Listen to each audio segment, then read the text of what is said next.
All right, ladies and gentlemen, NTB here. So what I want to talk to you today about is the situation with NBA YoungBoy. More recently, he was found not guilty of weapon possession and intent to possess a weapon. But my question is, what if he was guilty, right? Say, for instance, he really was guilty. What were we going to do with him? Were we going to put him in jail, prison, 3 years, 5 years, 10 years? What were we going to really do with him?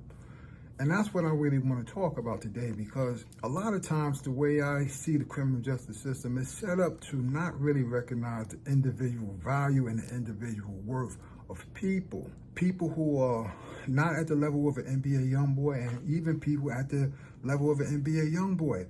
This young man is a phenomenal talent. He has phenomenal range. He has phenomenal influence in the streets, around the world. But yet, if he were to be convicted of that crime, what would we do with him? We would put him in a cell. Is that the best use of a human being's value and worth? We all have value and worth, ladies and gentlemen. We all have something to contribute to the world. If we just think outside the box within our criminal justice system and get out of this real constrictive thinking of crime, punish, we got to get past that type of real constricted thinking, because it's causing all of us to not really fully appreciate the value and worth of other human beings, even if they did wrong. A lot of people who did wrong still have value, they have worth, and they have something that potentially can contribute to society. And if we start focusing on what people have to contribute to society rather than just on crime, punish, we all would be better off. And here's some potential things we can do. Say, for instance, a person at NBA YoungBoy level was convicted. Instead of just locking him up for 3 to 5 years, maybe we think outside the box and have some ways he can contribute to society. If he wanted to participate, that would benefit all of us, and maybe even be beneficial to him, and maybe be beneficial to his spirit, maybe be beneficial to his soul. That's what this video is talking about. Let's think outside the box. NTB, man. NTB, man. So, you know how, like, when we were in high school, everyone came to school with the same haircut, same hairstyle, same shoes, same sneakers. Everybody did the same dance. Everybody wore the same style clothes. It's like there's no originality. Every now and then you'll see that one or two young folks who, they have their own swag. They have their own style. They think outside of the box. In high school, same way. Go to college, very much the same way. And a lot of these same, shout out to the brother who coined this phrase, go along, get along gang.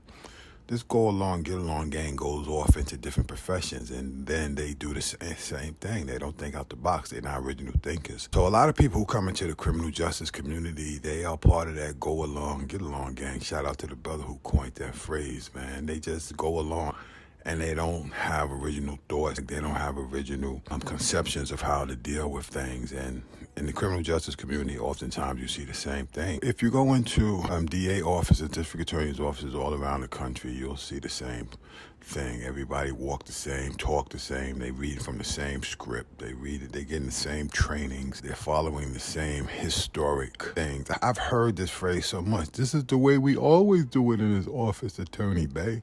You know how many times I've heard that phrase? This is just the way we do it in the office.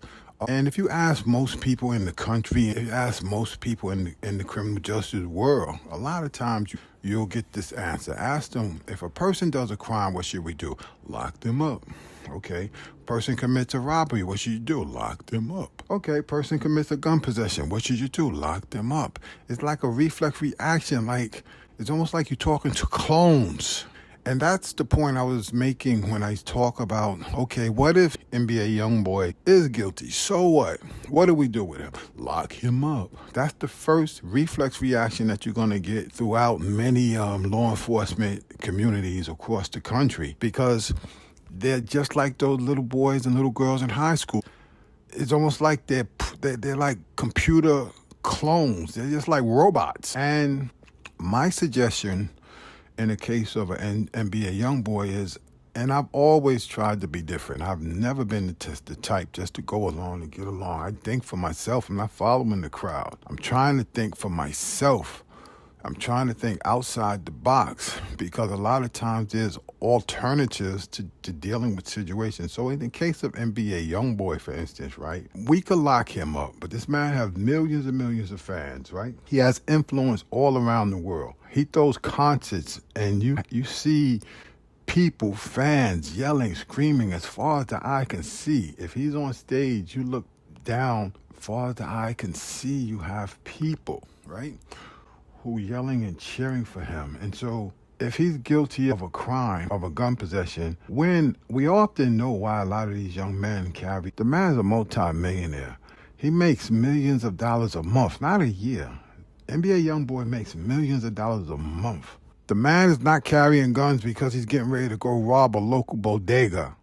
That's not why he carries a gun, if he had a gun on him at all.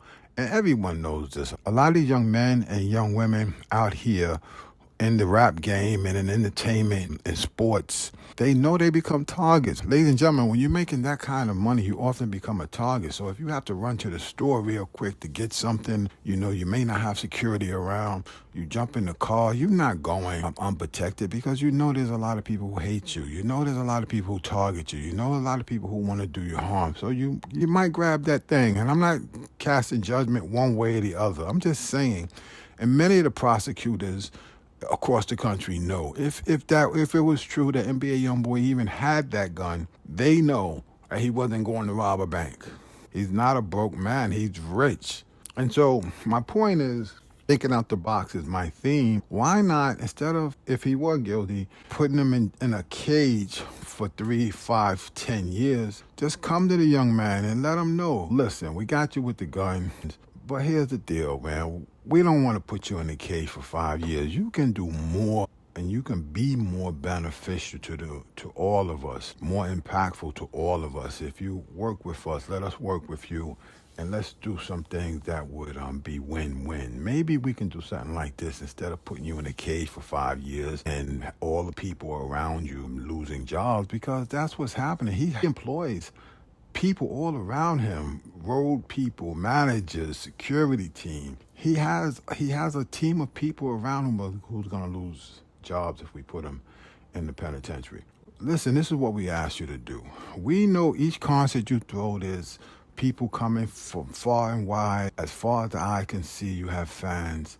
Your ticket sales are in the millions of dollars per concert. Let's do this. We ask you to throw 3 concerts for us and donate the proceeds. Just donate the proceeds. And we can pick some places where we can donate the proceeds. Dollars can go to the local Boys and Girls chapter. And dollars can go to an organization that serves domestic violence. Another one can go to people who are victims of gun violence. And on and on and on and on. And instead of giving you 5 years, we'll break your sentence down. And I'm just thinking out the box, ladies and gentlemen. Y'all can go anywhere y'all want with this because y'all probably have more broader ideas than I have. You can say, okay, look, and for one of the concerts, we'll do it in a high crime area where there's a lot of young people, a lot of gun violence, a lot of poverty, and do maybe like a gun buyback. Anybody who wants to attend the concert, right? The days leading up to them, we'll give free front row tickets, front row premier ticket to anybody who's willing to participate in the gun buyback. You bring a gun, no questions asked, and we'll give you $100 for the gun, and we'll give you no questions asked now, and we'll give you full access to NBA YoungBoy's front row show, and that's it, man. We're taking guns off the street. Just thinking out the box. Also, you could have a situation where the days before the concert, if you participate in Stop the Violence workshop, anybody, say, 25 and under, participate in the Stop the Violence workshops, alternative to violence workshops, particularly for teens.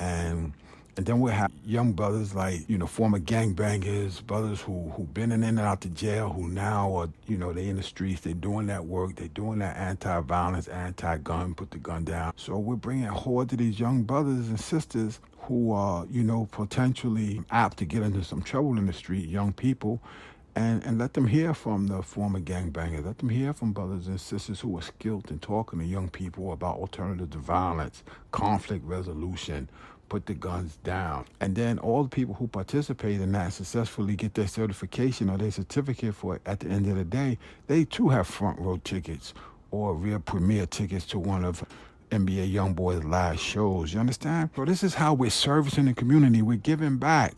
And it may be even something that'll be good for, again, NBA Youngboy's spirit, his soul, something he might really enjoy doing. And at the same time, we're not just putting this young man who's a phenomenal talent, a phenomenal young man in terms of the things he can do. His gifts are indisputable, ladies and gentlemen. Why would we just waste them in a cage over gun possession when we knew he wasn't heading to the streets to do anything nefarious? We generally know that's not what he's doing if he had that possession at the first place. He's dealing on defense. He's defending his position. And again, all of these thoughts would have to be run past that young man, and he would have the right to say yay or nay. And in all honesty, I wouldn't be shocked if he said, hey, nah, I'm not with none of that because, what y'all doing is not right. Y'all coming after me for something that he may insist that he didn't do. And if he did do it, y'all know why I did it. I didn't do it for no nefarious reasons. I'm trying to protect my life. People are out here trying to get me. You know this. And I don't have the ability to protect myself. Come on, man. He might tell y'all to kick rocks. And like I said, I don't judge. But that's not even the issue. The issue is I hear people just talking about lock him up. He running around with a gun. Lock him up. Throw away the key. What do? We put him in the cage, close the door, leave him there, and then come back 5 years later and let him out. Or maybe we could think outside the box. Think win-win. No throwaway boy, man.